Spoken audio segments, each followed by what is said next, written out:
I'm going to share a longer quote today. I'll have to read it.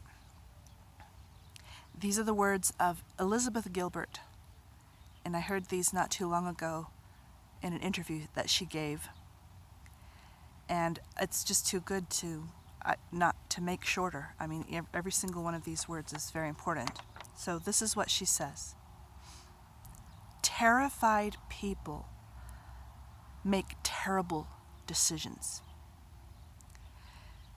Terror and fear make you irresponsible. They make you not think very clearly, and they make you willing to do almost anything to get rid of that awful feeling. And we've seen people do that on the individual level, and we've seen cultures do that. And we've seen politicians who find ways to exploit terror and fear in order to get short-term power, or sometimes long-term power. Because if you can figure out how to hold the reins of other people's fear, then you can control them for a while.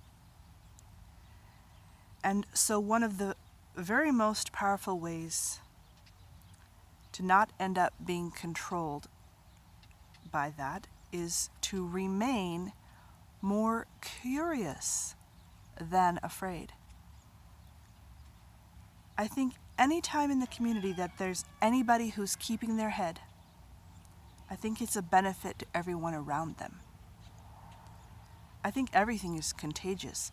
Our fear is contagious, but our courage is also. And our courage makes other people be able to be more brave and come out of their houses and come out of their shells and out of their fear. Closed quote on Elizabeth Gilbert. And, you know, I have on purpose cultivated an inner state that has no fear in it.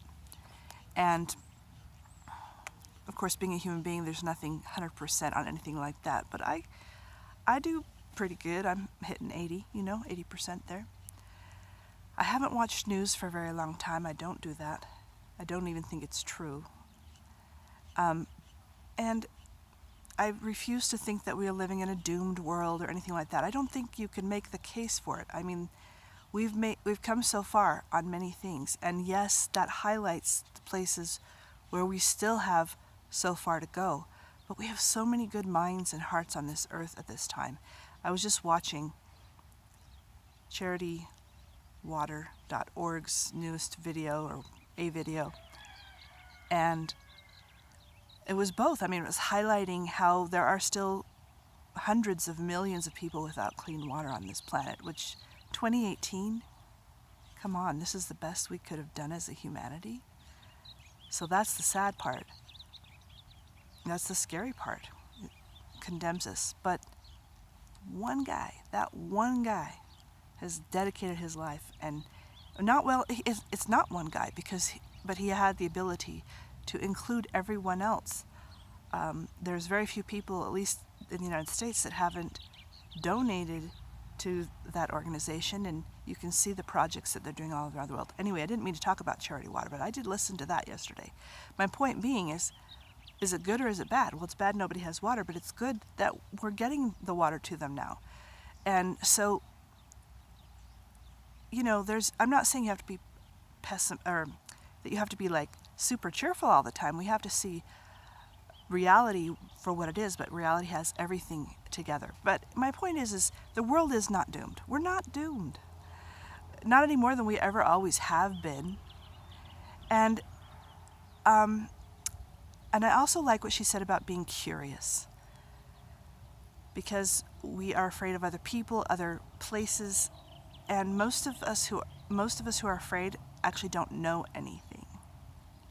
It's because you don't know, and you only know that they might come and, take you out of your bed and do something bad to you. That's all you know, and you don't know it because you just heard it on a 3-minute, or a 3-second news blurb.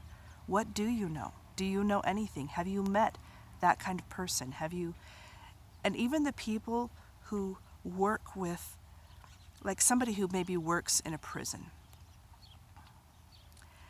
I mean, they honestly have no rose-colored glasses on. When I say work in a prison, I mean, let's say there's a chaplain who wants to bless the lives of prisoners, and he goes in and counsels them and loves them and blesses them. He doesn't necessarily, he realizes even more the problems that they have, the more the trauma that they're in, the more how human nature cannot be explained, and human nature can be very violent sometimes, and you can't, pretend like that's not a snake or whatever. So that person has whole eyes, but at the same time, they're less afraid because they also know the people, and they also have seen redemption stories where someone turned around, and they know that somebody turned out this way because of what happened to them, and what other choice were they supposed to make. And that's not always true, because a lot of people come through a lot of things and make better choices. But on the other hand, some things defeat us. It is human to be defeated sometimes by big things. And so there's a lessening of fear because you have more knowledge. So be curious and gain knowledge. Every place where you have terror, and even things like personal things, like maybe you're afraid of leaving an abusive situation or something, get some knowledge. If you were to leave, what do you need? What kind of strength inside of yourself? What kind of resources in your community? Educate yourself. I mean, how do women who have left do this? Learn some stories. Start to be curious about and leave the terror. So this works on a personal level. This works on how we're looking at it, the world. Nothing good comes of being in a constant state of terror. That is not how we're meant to live. And most of the time, not always, the terror cannot be justified by getting after you understand the situation. And even Will Smith, I'll probably put that in the description, he talked about how fear is useless because he was going to go on a, parachute drop or something. And he was afraid for like 24 hours ahead of time. And then when he got there, when you're in the middle of the parachute ride, there's nothing to fear because you're in the middle of it and you're just falling, and wow, So all that 24 hours of fear ahead of time was useless because it's either going to happen or it's not going to happen. And if it is going to happen, you don't need to waste your fear because it's going to happen. Just deal with it when it comes. And if it's not going to happen, you just wasted your fear on something that isn't going to happen. And again, that can apply to personal inner peace. That can apply to the peace out there. And I don't think it's too much to say that there are people in power who feel that the way to cause their goals to take place is by fear. And so don't fall into that. Gain knowledge. And I'm not saying that there's an us and a them. I don't like to put that out there. It's all us. We're all here on this planet trying to figure out what we're supposed to do, how we're supposed to live with our emotions, how we're supposed to live with different kind of people, how we're supposed to live with our own power, how we're supposed to use power properly. We're all here to learn everything, and we're all messing up, and we're all figuring it out. So it's both. But yeah, so don't be irresponsible with your terror.